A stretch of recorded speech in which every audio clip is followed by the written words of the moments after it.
Oh yeah, KellyAnne Conway is back in action, making ridiculous, nonsensical statements on Trump's behalf in the national news media. I missed you, girl. You crazy.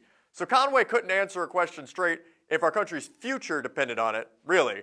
And recently, she went on the Today Show to talk about Trump's response on Twitter to the recent terrorist attacks in London. Take a look. Does the president owe the London mayor an apology for tweeting a political attack in the hours after this terrorist incident and also misleadingly quoting him? Was that a mistake?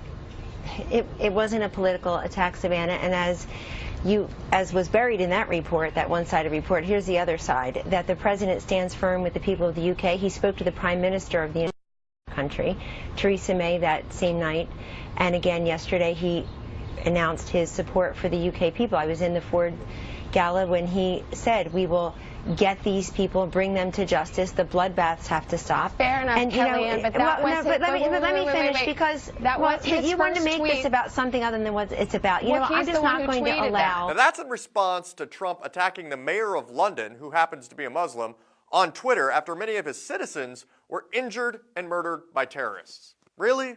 He's dealing with a tragedy, and Trump's response is to tweet insult to injury? He's just a disgusting person.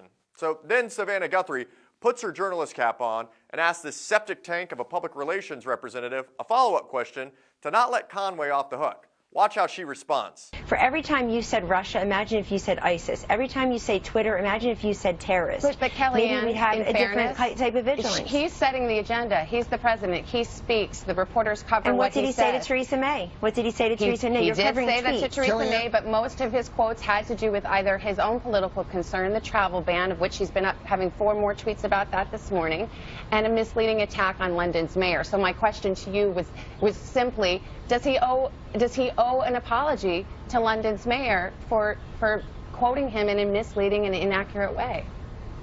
So we've got the 23rd ISIS-inspired or directed attack. That wasn't the question. You're not answering the question, KellyAnne.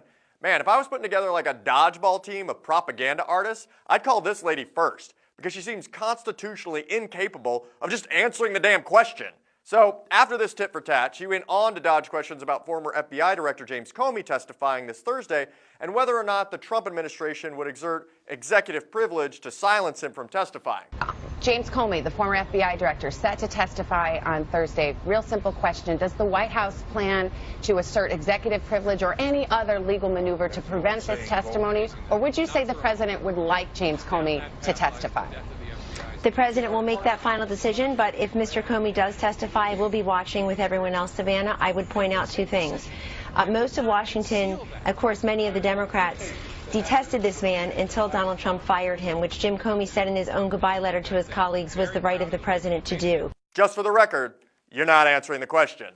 And it's illegal for any president to fire an FBI director who's investigating him for treasonous acts after asking him to back off that investigation, which is interfering with an ongoing criminal probe, and that also happens to be illegal. To say that the president has the right to commit criminal acts because he's above the law ignores the section of the U.S. Constitution that states he can be impeached for high crimes and misdemeanors. And Trump will be impeached. The only question now is whether he's going to go to jail for treason. And I hope all his accomplices, including propaganda minister KellyAnne Conway, get an orange jumpsuit with him and a long vacation in a supermax prison very soon. I'm Ryan Clayton. This is Content News. Come back daily for the news where we're free to share the truth.